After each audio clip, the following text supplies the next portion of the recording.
So yeah, thanks. Thanks and thanks for inviting me. I think it was Dorothy that invited me initially. I think based on I did a similar kind of thing for the WHN a couple months ago. And so for those that don't know me, I'm the and I'll put the link in the chat. I'm the COVID is not over newsletter guy.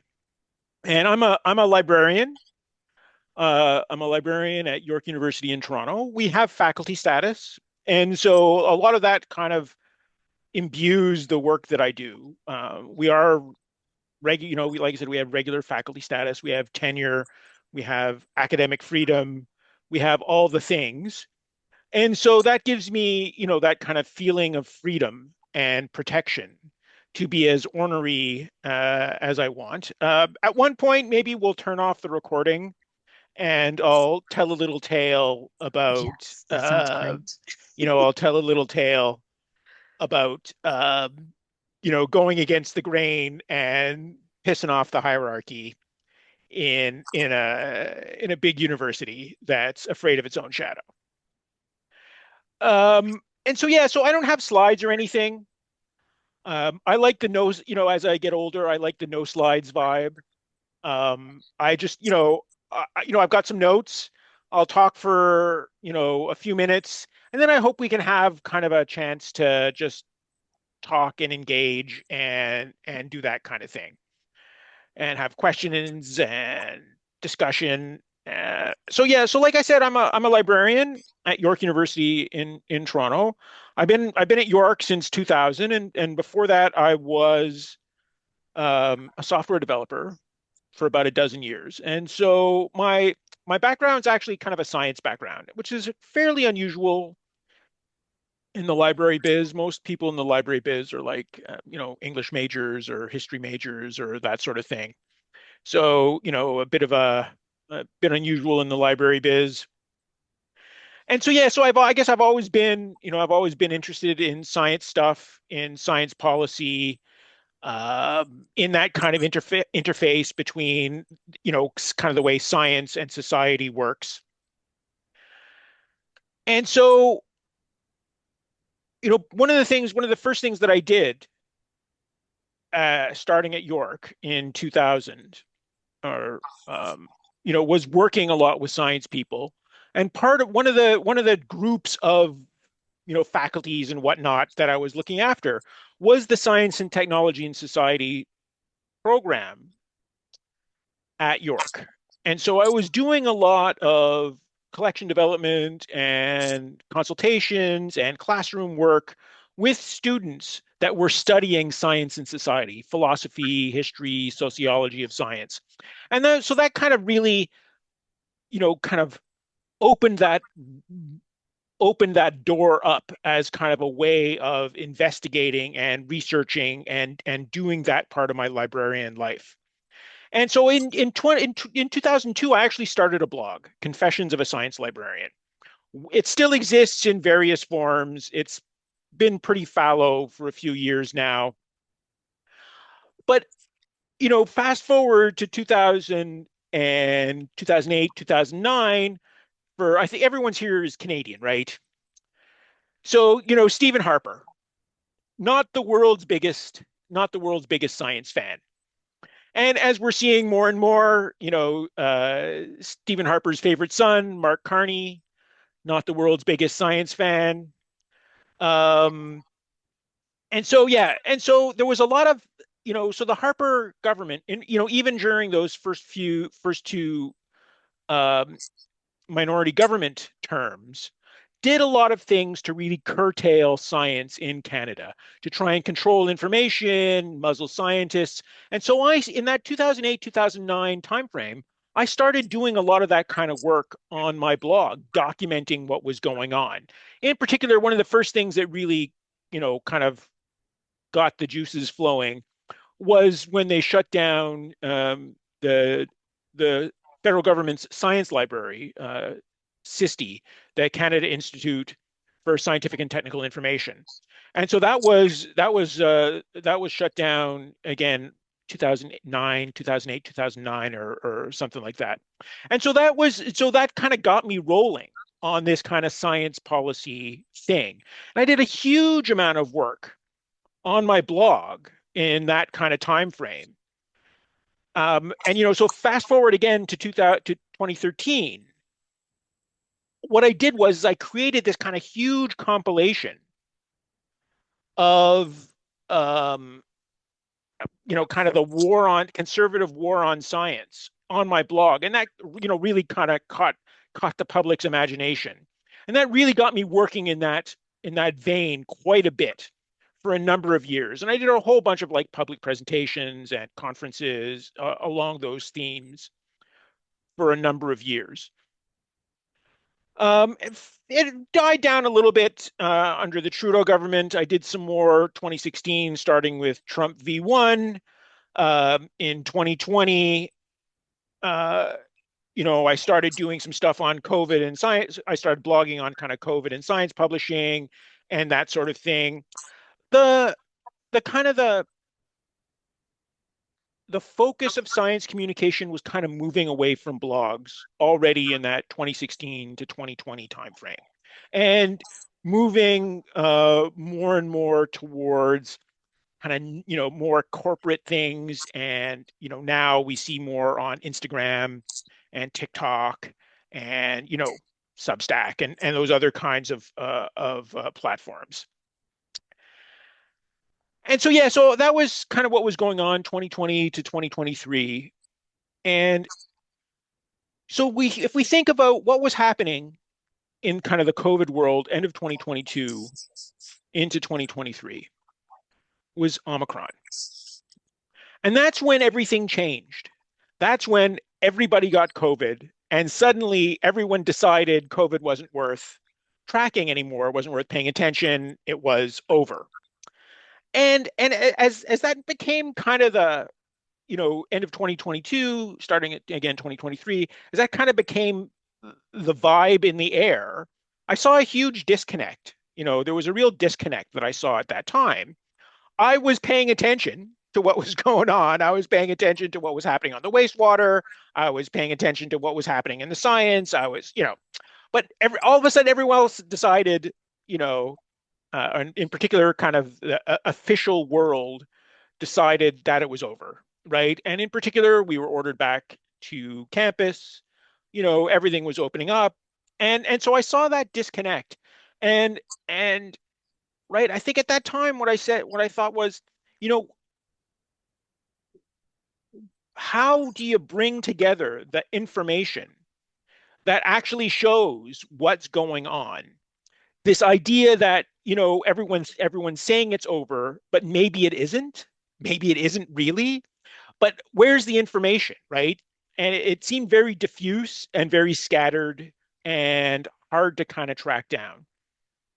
And that's when at that point, I'd been doing some stuff on my blog. But again, blogs were kind of, the old-fashioned blogs were kind of dead at that point. And there was very little uptake, very little traffic coming to the kind of the old-fashioned blogs. And so it just didn't seem at that point, it didn't seem like it was a great way to spend my time. But I also saw at that time that Substack was getting a lot of traction, which Substack's kind of an online newsletter system where it's not so much people, relying on people to remember to go visit. They subscribe on an email, and I've always gone free, but you can get, people can get paid subscribers and that sort of thing. And that's kind of what happened in that 2023. That's when I started. My first test issue was January 2023, first real one in February 2023. And I've been going since then, right? And, what was I trying to do? Like I said, the idea wasn't, even at that point, it wasn't in my mind that this was somehow going to change anybody's mind, right? That seems to me a completely different psychological level than social and psychological level. That was harder to process, but I also didn't. I saw, but I also saw that that lack of kind of coordinated and assembled information. And that's more what I focused on, right? Is gathering information together in kind of an organized and systematic way on a weekly basis, weekly-ish mostly, to say, yeah, you know what? This is kind of some of the recent news that's giving us a better idea of what's actually going on. And so that's what I was trying to do. And people that know my that know the newsletter know that I have a very serious purpose. The contents are in fact dead serious. I try and bring a little kind of snark and sarcasm to a little bit of the commentary, if only because that's kind of I think what we all feel. And again, that's where it's important to stay. I'm not imagining that the newsletter is going to people, to the unconvinced. My aim isn't to change people's minds. I do it if I was hoping that that I was going to change people's minds, I would kind of approach that differently. Again, the whole name of the newsletter, the COVID is not over newsletter. No one who thinks COVID is over is going to read it, right? It's only people that are, or at least somewhat on board with that overall message. I mean, I have toyed with renaming over the time, here and there, but that's I haven't actually gotten around to that. So what's my process? Again, when I go, weekly, mostly weekly, I'll spend the week Googling. The SIDRAP daily email is a must for me. Monitoring social media, and that's mostly you know, Twitter, Blue Sky, Substack notes, other Substack newsletters, a few Facebook pages like the Follow the Data with Evidence page. So that's kind of where I'm gathering my sources over the course of the week. My cutoff is usually sometime on Tuesday or Wednesday, and I'm kind of pulling it together late Wednesday and Thursday for posting late Thursday. That introductory text is always the last thing that I do, often quite late on Thursday night. So often you can probably tell that I wrote it in the last 5 minutes.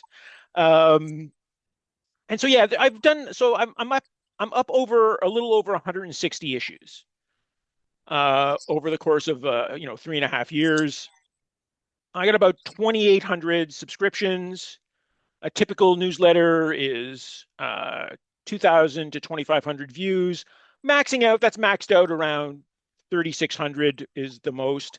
And I got about somewhat over 200,000 total views since I started. So again, I cover mostly COVID, mostly long, these days a lot on long COVID and that sort of thing, but also kind of uh, general info on kind of the pandemic scene, pandemic preparedness, some politics in general, public health. I also kind of keep an eye on stuff like H5N1 and more recently hantavirus and Ebola. I've been kind of on hiatus, the summer hiatus, which I do typically. So the cyclosporiasis I've totally missed, and that's fine. It all happened without me, and I don't think it cared whether or not I was paying attention. Uh, and yeah, so that's kind of where I am right now. I've kind of been promising myself to go back to my origin and do something a little bit more kind of generalized war on science. Maybe moving the COVID newsletter to biweekly and doing and alternating between kind of a general purpose kind of war on science, which would cover what's going on in Canada, what's going on in the States, kind of general issues on climate crisis. I mean, you could probably do a war on science newsletter for Trump like every day, but probably not good for anybody's mental health to try and do that. So yeah, maybe, so that's kind of I've been kind of toying with that idea for quite some time. And like I think I'm just trying I think I'm just kind of mentally waiting till I get to the point where I'm comfortable moving the COVID newsletter to biweekly. So yeah, like I said, so like I said, about 160 plus newsletters. Wendy's written a few, and I still have one in the can from Wendy, which, I think I'll probably put out once the summer lull is all over. I think there's not a lot of people paying much attention to anything these days, so I don't feel a huge rush to kind of get that out. And so yeah, so here it is, July 2026. And given all that's gone in the past, almost 3.5 years since I started this, or pretty well exactly 3.5 years actually, you know, um, what do I kind of hope to accomplish now? Where do I hope to go now? What do I hope to do with this newsletter now? I mean, because it can seem that the world has moved on from COVID, right? And just like it seemed that was starting in 2023, that seems to have been, that seems to have, you know, we're 3.5 years later on moving on, everyone else moving on. And so I feel part of what I feel is to have a way for people to reassure themselves that COVID hasn't moved on from us. And so I hope that people can read my newsletter and feel that they're not the only one that thinks COVID hasn't moved on from us. It can be tilting. Sometimes it feels like tilting at windmills. Um, the impact of COVID continues to resonate both in terms of, like, again, long COVID, but also how, the things that we don't see, the impacts in society. And that's one of the things that, again, that I kind of hope to be able to document and keep track of and be able to, again, show to people that, yeah, you're not crazy. This is what's happening. I mean, I hope that the newsletter, again, can help people, really feel to themselves that it's still worth trying not to get COVID, still worth wearing a mask. And I'm a daily breathe one wearer. So, I still have mine. I still have mine. I still have a bunch of I still have a bunch of the filters and whatnot. I think I'm on my third breathe. Um, so yeah, it's still worth trying not to get COVID. Still worth wearing a mask. Still worth fighting for clean air. And still worth fighting for science, right? And I kind of that's where I started. Way back in 2008, 2009, right? Still worth fighting for science. And so yeah, that's kind of where I've kind of been. And one thing I will say is I am still completely an AI free zone.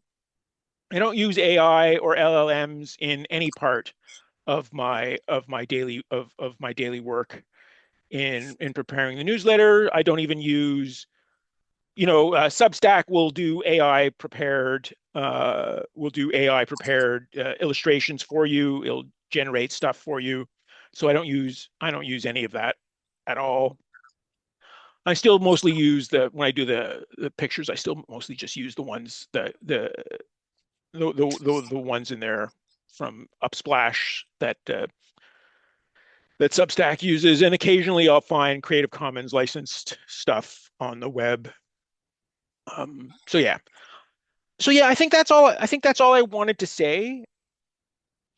Um, and I don't know if anyone has questions or comments or want to just start talking or whatever. I'm completely happy, and we can go for as long or as short as people want, and people will be happy to know this is something I can actually put on my CV, and oddly enough, will make my dean, shows to my dean that this is what I'm actually doing. That's incredible. And yeah, and so I make a point to tell people, like I did when I was leaving work today, this is a national meeting, right? Like aerosol, Canadian Aerosol Transmission Coalition members from BC, right to, I don't think we have, oh, Kevin, are you in Newfoundland right now? No, I'm back in Ottawa, Oh, you're in Kathleen. Ottawa. Yeah, back here. I was gonna say members from BC to Newfoundland, but not Yeah. quite. Wonderful. Well, John, thank you so much. That was really interesting. I have some questions for you, but I'll uh, I'll give others the opportunity to ask first. So maybe just raise your hand or pipe up if you have a question or a comment for John, or want to express some appreciation for the consistency of his work over the last 3.5 years, because that's remarkable.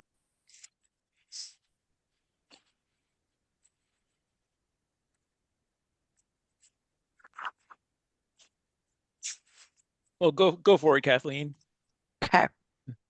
I don't want to be accused of hogging the microphone. So I guess like a couple of things that come to my mind would be like this is super interesting to me, obviously professionally, but personally with this advocacy work too. You know, you're doing knowledge translation, you're doing research engagement, you're doing journalism. You could drop into your archives, and I think you would have a very super fascinating look at what were the hot topics of that week. And we have just been through so much. Like, even just hearing you say Omicron 2022, like, I think of, as a parent, Flashbacks. yeah, and as a parent of kids in school, knowing the um that public health was lying to our faces, saying, oh no, well, you know, oh, just coincidentally, simultaneously, we're going to drop all the protections and simultaneously, we're going to stop counting cases. Well, what true scientist would do that? No true scientist would do that. If you're going to change the variable of the protections, you would keep counting the cases. But when you don't want to have evidence on the books of the harms that you directly caused, that's when you're going to stop counting the cases. They went from uh, contact tracing and having kids stay home from school if they were exposed to please don't tell us if you're positive. They went from one extreme to the other. And it's so easy to forget all those things that um, happened and were done to us, because society has moved on and it's not top of mind anymore. Even for me, it's not top of mind anymore. My kids are in sports. I go to meetings, we do stuff. I'm still doing this, but it's not everything like it was in 2022. Um, so it would be really interesting to go back. And I think that our memory gets warped too, right? Like, it's interesting that you have that living record of the debates of the time, the contentious things of the time. Oh yes, exactly. No, New Brunswick is as well. Like, it's all about the attendance, right? Like, Aline just put in the chat that Ontario is penalizing students academically for being absent from school. It's yeah, exactly. Like, they went from one to the other. So um it's yeah, I think that's really interesting. So if you have any thoughts about like knowledge translation and about um that, I'd love to hear you talk more about that.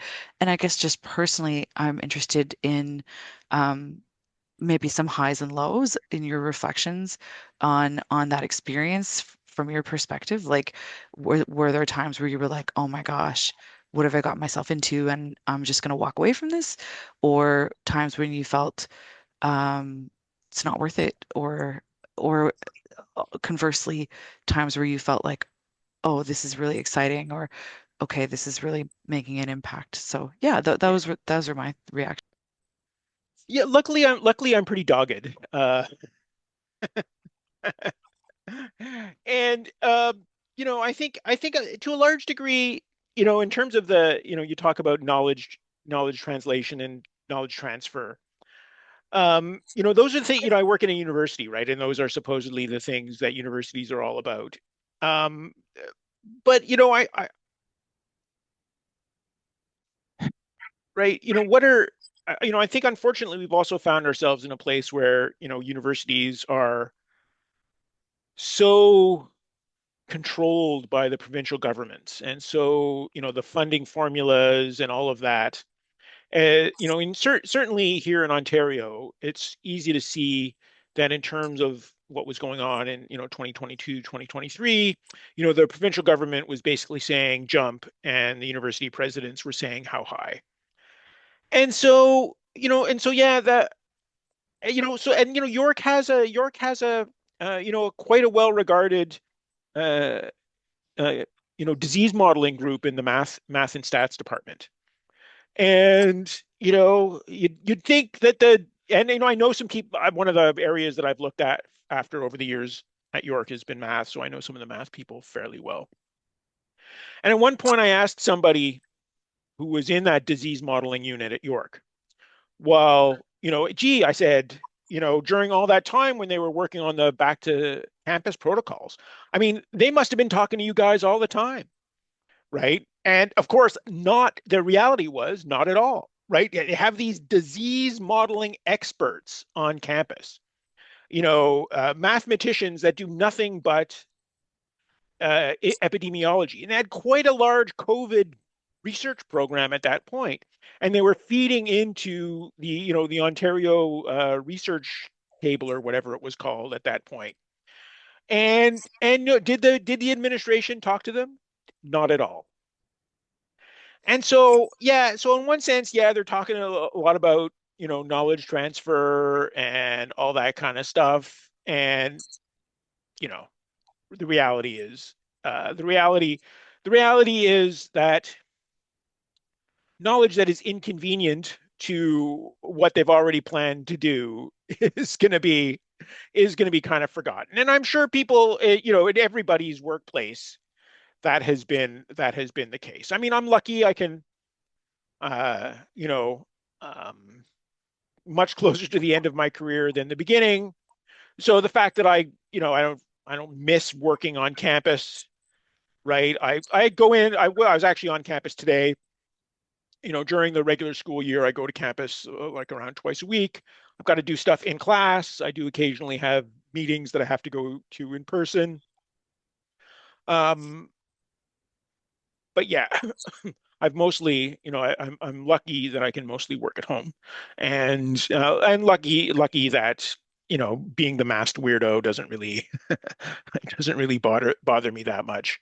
So that's something that I've been able to manage pretty well again. And I feel sorry for a lot of the early career people that I work with that do feel that probably would suffer more in terms of building career networks and that sort of thing from not having that as much in the way of kind of that in-person networking.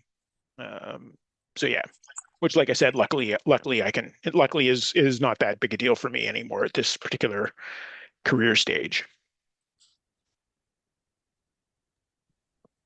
Thank you. Yeah, that's so interesting. I know I had the same thought. I was like, oh, well, UNB is known for like its modeling and data. And of course, I pictured myself and then I pictured a dozen layers of experts, right, in between me and the decision makers. Anyway, whoops, that's not how it works. So, John, I want to say thank you for that. It's amazing. I mean, I think your newsletter has touched probably all of us here. It's probably something that we've sent, on to colleagues and to friends and family and to people. It's been so consistent, and I think that that's incredibly valuable, especially starting it when you did, and having something that can remind us. I mean, for probably most of us, we don't see a lot of other people wearing masks, or we don't get to talk in person in our established lives, maybe that much about what we're doing and the actions that we're taking. And so it really, things like your newsletter are extremely helpful because I think everybody who's swimming upstream against all this right now needs that reminder that they're not alone. And um, certainly your credentials, your experience and your science and engineering background also bring a lot of trustworthiness and gravity to what do you have been doing on this volunteer basis. So I certainly really appreciate it. I love knowing that there's somebody else out there who is in the library world who really cares, and it made me so happy to to see what you've been doing online. And so I appreciate that, and I appreciate you coming here to join us, and Wendy as well.